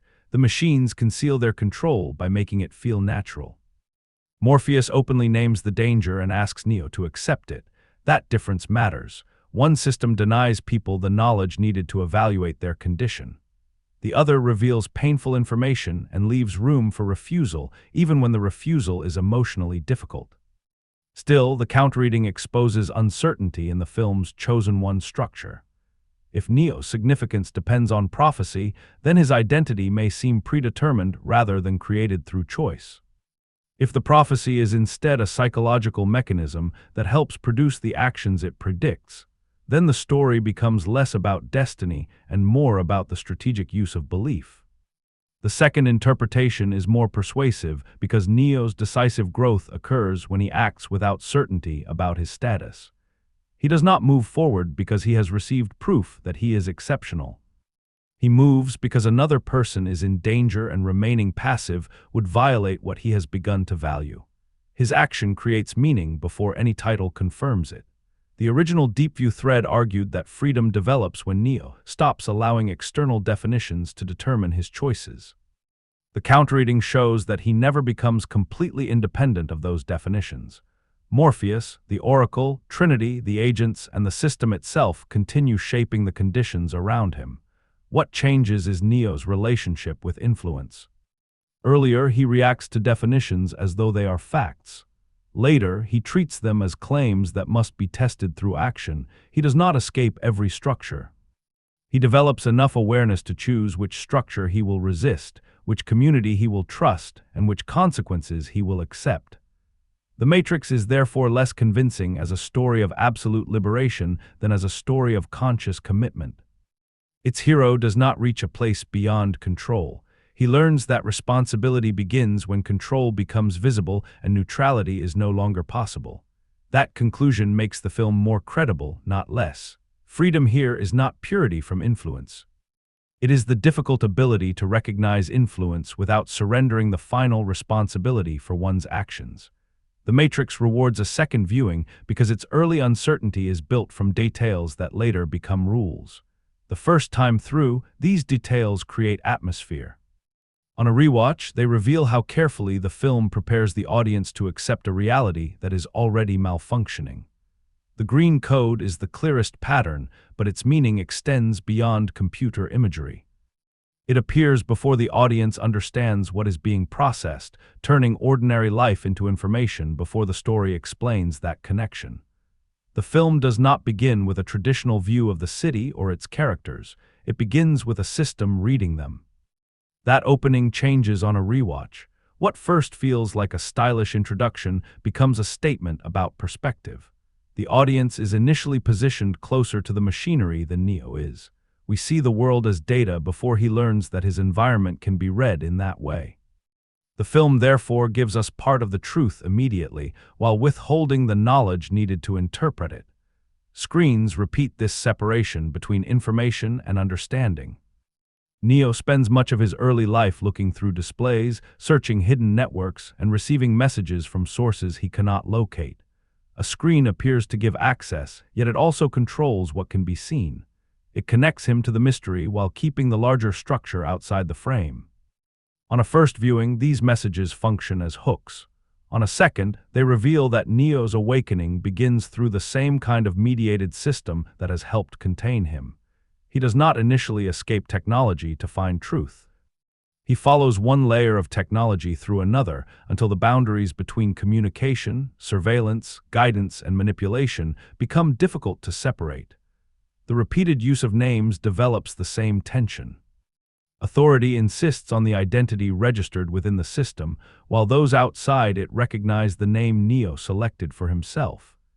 The difference can seem like a straightforward opposition between oppression and freedom. Yet the chosen name also becomes connected to expectations Neo did not create.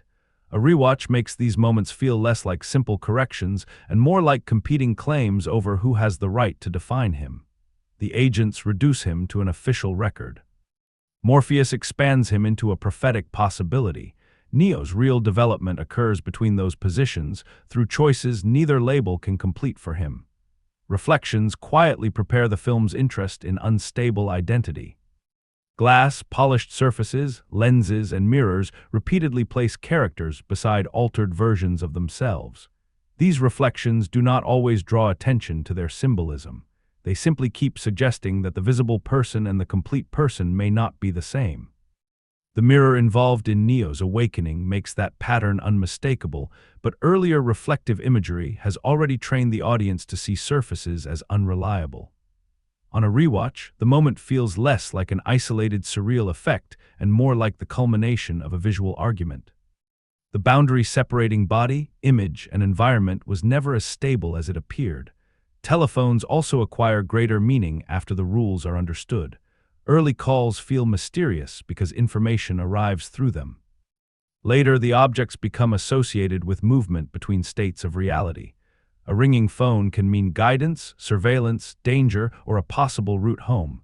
This gives every phone a double function. It promises connection while reminding the characters that their freedom depends on infrastructure. They may challenge the matrix, but they cannot enter and leave it through will alone. Their escape routes remain vulnerable, located in physical spaces that can be blocked or destroyed. The film repeatedly places these phones in neglected or transitional locations. They appear in rooms, corridors, and public spaces that feel temporarily available rather than permanently secure. The choice reinforces the idea that resistance survives through openings inside the system, not through complete control over it.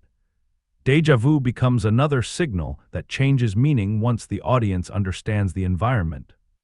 The repeated image initially seems almost playful, a familiar human experience given a strange emphasis. Its significance quickly becomes more serious because repetition is revealed as evidence that the system has altered something. On a second viewing, this moment summarizes the movie's method. The Matrix hides enormous structural change inside something small enough to dismiss. Control does not always announce itself through spectacle. Sometimes it appears as a minor inconsistency that only becomes meaningful when someone knows how to read it. Cypher's behavior also shifts under later knowledge. His impatience, isolation, and attention to the simulated world no longer register merely as personality. Small pauses and private looks suggest a growing separation from the group. His dissatisfaction exists before its consequences become visible. The performance does not turn him into an obvious threat. That restraint is what makes the signal effective. his actions can initially be explained as fatigue or resentment. On a rewatch, those same moments reveal someone already reconsidering the value of the truth he once accepted. The Oracle's domestic surroundings carry a different kind of preparation. The warmth, ordinary activity, and relaxed behavior around her contrast with the severe spaces associated with Morpheus and the Resistance. The scene appears to lower the importance of prophecy even while placing Neo directly inside it. Small actions in that room matter because they challenge his desire for a clean declaration. Objects change, children practice unusual control, and ordinary conversation carries consequences larger than its tone suggests. On a rewatch, the scene becomes less about receiving information and more about arranging belief. Neo is not simply told who he is prepared to make a decision under uncertainty. The Matrix therefore rewards a second viewing through design rather than through surprise alone. Its recurring signals show that the later revelations were not placed over an unrelated first half. The visual language, performance details, names, objects, and transitions were already constructing the argument. What remains hidden is the complete meaning of those preparations. The repeated images tell us that Neo's relationship with the system is changing, but the decisive test will show whether recognizing the pattern is enough. The full answer depends on what he chooses when knowledge, belief, loyalty, and sacrifice finally collide. From this point on, the ending, the reveals, and their meaning are all on the table. If you want the film unspoiled, pause here and come back after you've seen it. The decisive turn in The Matrix does not begin with Neo discovering a new ability. It begins with the Resistance discovering that knowledge has not made everyone loyal to reality. Cypher's betrayal confirms the danger already present beneath the film's celebration of awakening. He has seen the machinery, understood humanity's condition, and still chooses the simulated world. His decision is not driven by confusion. It comes from a conscious refusal of the obligations attached to truth. This matters because Cypher disproves the comforting belief that revelation automatically creates moral clarity. Two people can receive the same knowledge and build opposite values from it. Morpheus accepts hardship because he believes freedom gives suffering a purpose. Cypher sees hardship as evidence that freedom was an unacceptable bargain. His agreement with Agent Smith also reveals the system's most effective offer. The Matrix does not need to prove that its world is real. It needs only to make the experience desirable enough that reality becomes irrelevant. Cypher wants comfort, status, pleasure, and the removal of memory. He does not ask the illusion to become true. He asks to lose the awareness that it is false. That request is the complete reversal of Neo's search. Neo began with discomfort he could not explain and pursued the source even when the answer threatened him. Cypher possesses the answer and wants the discomfort erased. One treats unease as a reason to investigate, the other treats awareness as the source of the problem. The betrayal becomes more than a plot twist because it attacks the Resistance at its most vulnerable point, trust. Their technology allows minds to enter the Matrix, while bodies remain dependent on people aboard the ship. The system cannot always defeat them through stronger force inside the simulation, so Cypher attacks the relationship between the two worlds. Several members of the crew are lost before the others can fully understand what is happening. The film keeps the violence direct rather than prolonged. The emotional purpose is not to display suffering. It is to reveal how quickly a collective built on cooperation can collapse when one person converts shared vulnerability into private leverage. Tank's survival interrupts Cypher's certainty. Until that moment, Cypher behaves as though he has regained control. He believes he has already exchanged the difficult real world for a carefully designed future. His mistake is the same one made by the system throughout the film. He reduces people to predictable functions. Tank's resistance restores consequence. Cypher wanted his choice to erase responsibility, but the damage he caused remains real even if he hoped to forget it. The film refuses to let ignorance operate as innocence. Choosing not to remember an action would not undo the action or release him from its moral meaning. Morpheus's capture then places the prophecy under its greatest pressure. The agents want access to the Resistance's hidden city, and Morpheus possesses information that could endanger everyone outside the Matrix. The practical response appears obvious. The crew cannot allow the system to extract that knowledge. Neo is told that Morpheus may have to be sacrificed. Earlier in the film, Neo might have accepted this as another rule established by people who understood the war better than he did. Instead, he rejects the idea that efficiency alone should determine the decision. His choice to return for Morpheus is the point where his identity becomes active. He still does not possess external confirmation that he is the one. The Oracle's words have left him believing otherwise. He acts without the protection of destiny. This is essential. If Neo entered the rescue certain that prophecy guaranteed success, his courage would be weakened by expectation. Instead, he believes the mission may cost his life. He proceeds because Morpheus once risked everything for him, and because allowing another person to die in service of a belief Neo has never tested would make his own awakening morally empty. The rescue, therefore, turns responsibility into the source of transformation. Neo does not become capable and then decide to help. The decision to help forces him to discover what he is capable of. Trinity joins him, reinforcing that this is not a solitary act of chosen greatness. Their preparation and entry into the building create some of the film's most famous action, yet the spectacle remains connected to a clear purpose. They are not attacking the system to demonstrate superiority. They are moving through a structure designed to deny access and recovering someone whose faith made Neo's awakening possible. The security confrontation shows how far Neo has moved from the man on the office ledge. Earlier, exposed space froze him. Here, he enters exposed space deliberately. His movements are more centered, and his attention is no longer divided between wanting escape and fearing its cost. Still, the film does not present him as fully transformed. He can challenge ordinary limits, but he remains vulnerable. The action is impressive because his confidence has grown, not because danger has disappeared. The rooftop encounter brings the rewatch signals into clearer focus. Neo responds to a direct threat with movement that would have seemed impossible earlier. Time appears to stretch around him, allowing the film to turn perception itself into part of the confrontation. Yet he is not completely successful. His movement approaches the extraordinary without fully escaping consequence. This partial achievement is important. Neo's mind has begun rejecting the system's rules, but belief has not yet become complete mastery. Trinity's intervention resolves the immediate danger, and the helicopter rescue expands their partnership.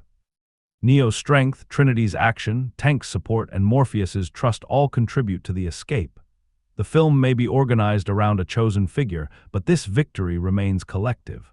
Morpheus's response to Neo is significant because the rescue appears to confirm his faith. He sees Neo acting beyond expected limitations and interprets this as evidence of the prophecy.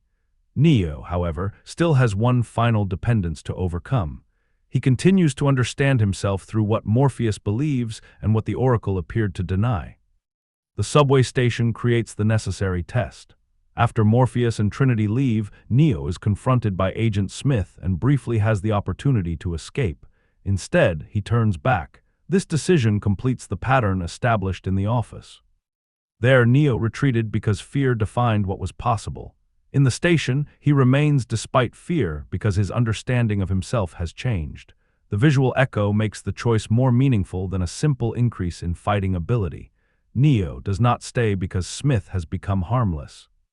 He stays because constant retreat would allow the system to preserve its authority over his imagination. The confrontation is therefore less about defeating one agent than about refusing the identity of prey. The fight remains difficult.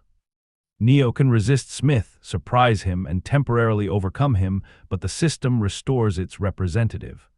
Smith returns through another body, proving that individual physical victory cannot destroy the structure supporting him. This consequence protects the film from ending too early with a conventional triumph. Neo has changed, but the Matrix remains larger than a single opponent. The system can repeat itself through ordinary people, turning the environment into an endless reserve of control. Neo runs because remaining would no longer express courage. It would only ignore the nature of the threat.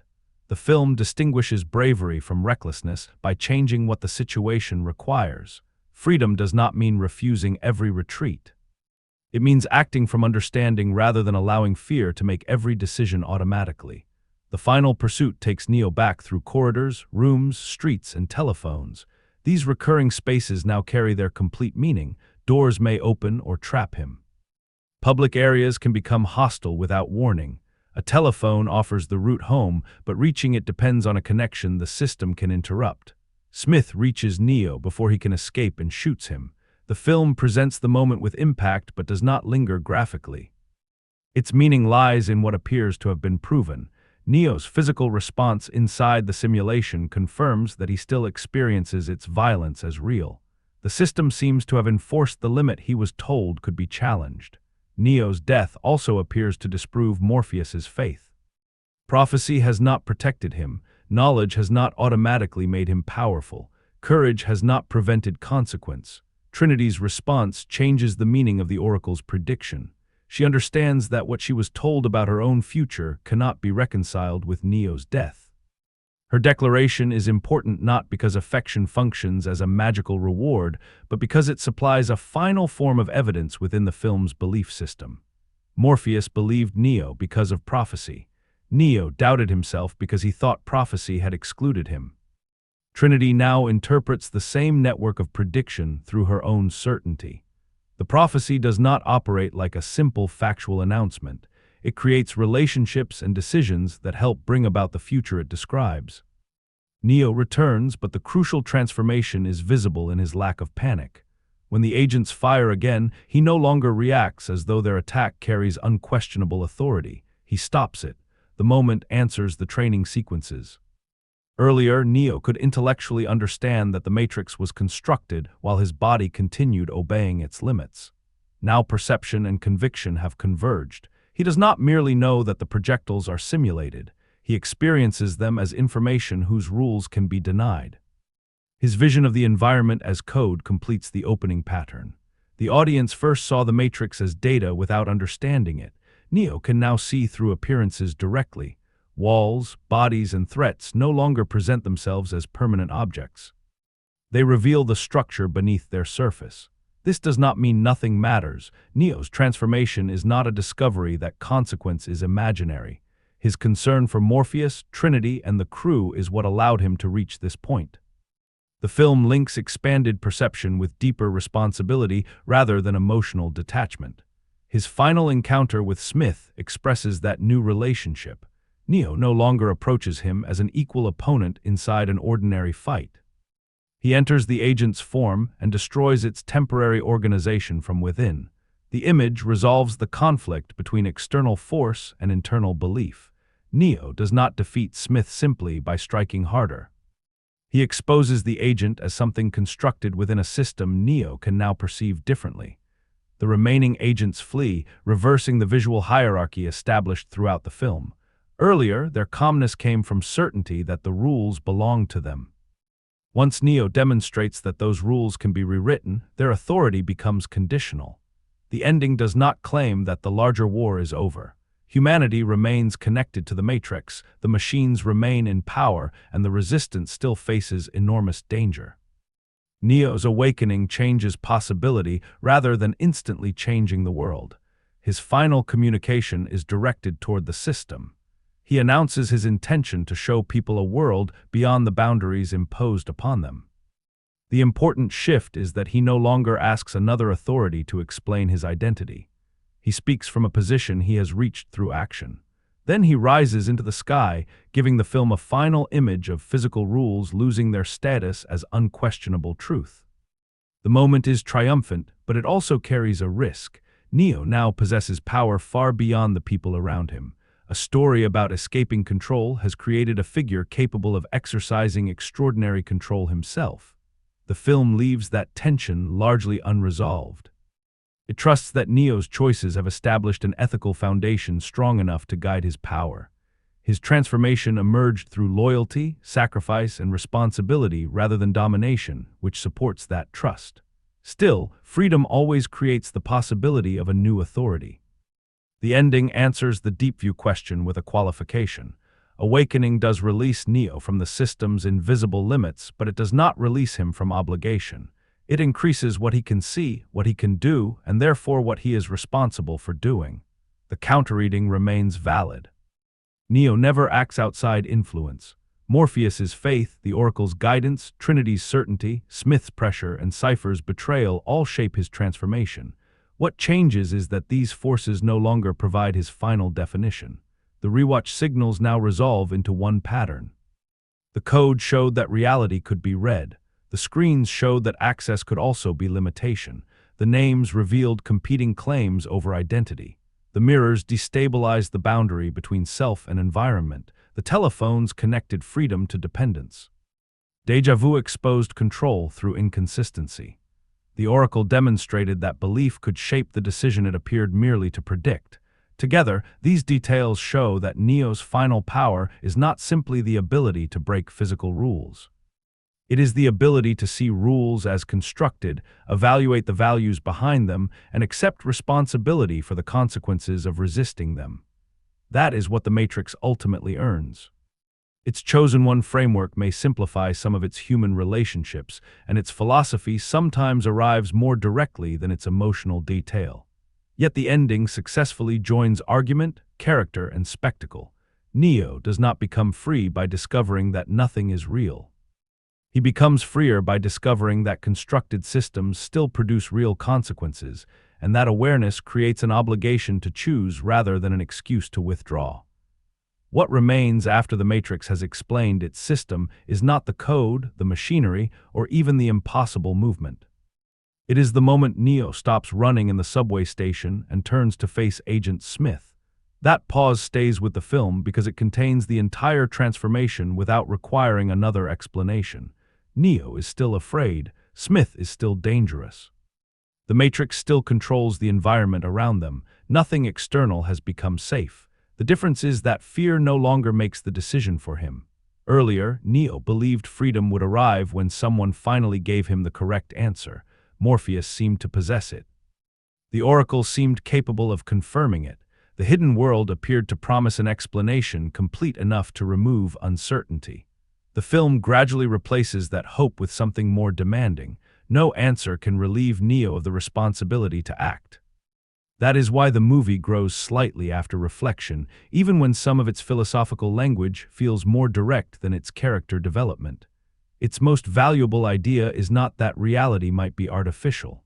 That premise creates the spectacle, but the emotional argument reaches further. The film suggests that knowing a system is constructed does not automatically remove its influence. Learned fear, inherited assumptions, and familiar identities continue working long after their source becomes visible. The human question left open is therefore not whether we would choose the truth if offered two clearly marked paths. Real choices rarely arrive with such perfect symbolism. The harder question is what we do after recognizing that a familiar rule may have been designed by someone else. Do we reject it automatically, obey it because change is frightening, or examine what consequences resistance would place upon other people? Neo's journey offers an answer based on commitment. He becomes more capable when his search for identity stops being purely personal. His decisive actions are connected to Morpheus, Trinity, and the people whose survival depends on the resistance. Power arrives after responsibility has already begun shaping his choices. That prevents the ending from becoming only a fantasy of individual superiority. Neo is exceptional, but the film's strongest evidence of his transformation is not that he can move faster or see the code. It is that he returns for another person before he knows whether he possesses the power to survive. The Matrix is less convincing when its supporting characters become functions within Neo's development.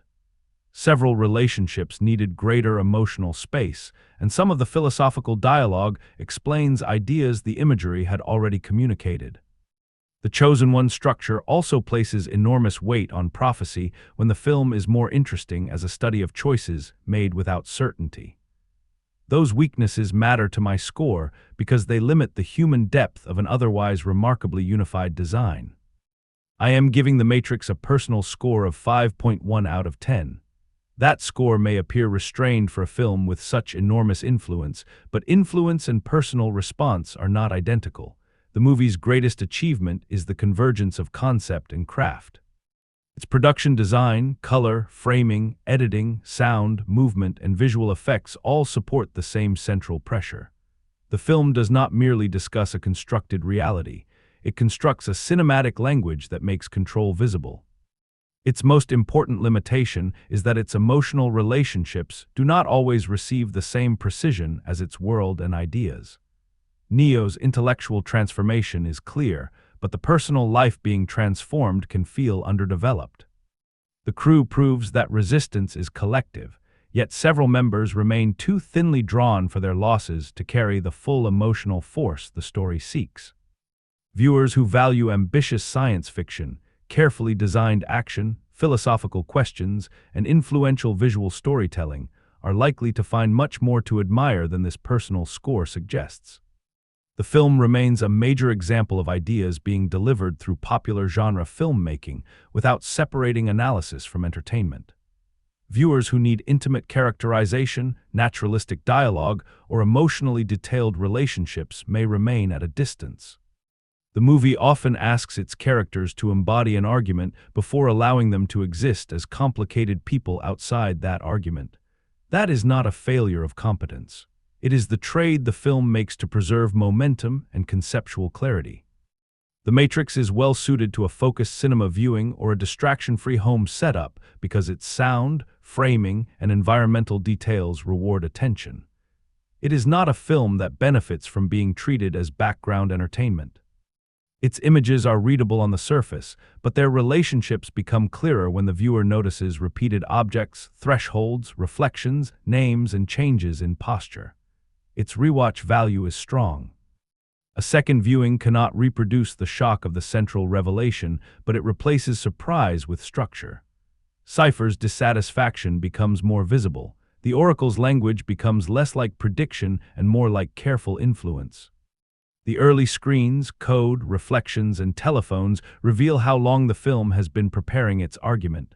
The movie also becomes more complicated when the resistance is examined with the same suspicion applied to the Matrix. Morpheus offers truth, but he also offers prophecy. The Oracle encourages self-knowledge, but shapes belief through selective information. Neo is liberated from one definition and immediately surrounded by others. His freedom comes not from escaping influence, but from learning to respond to it consciously. That is the deeper view the Matrix continues to support. Awakening is not the final achievement, it is the beginning of accountability. Once Neo can see the structure, he can no longer pretend that remaining passive is neutral. Greater perception creates greater responsibility. The final image of flight, therefore, carries two meanings. It is an expression of possibility, showing that rules presented as natural can be challenged. It is also the arrival of extraordinary power in the hands of one person. The film trusts Neo because his transformation has been shaped by sacrifice rather than domination. But it leaves us with the responsibility of asking what any liberator might become after gaining the ability to rewrite the world. If this analysis gave you a new angle on the film, you can like the video and subscribe to Cinema Deep View for more close readings of movies through character, craft, and meaning. For the comments, do you read the Oracle as someone predicting Neo's future, or as someone carefully helping him create it? And looking beyond the film's influence, how strongly does The Matrix work for you as an emotional story today? The first viewing gives us a world that may not be real. The deeper view reveals that reality is only the beginning of the question. What finally defines Neo is not the system he escapes, the title he receives, or the power he discovers. It is the responsibility he accepts when no one else can make the choice for him. Cinema Deep View look closer, and the movie changes.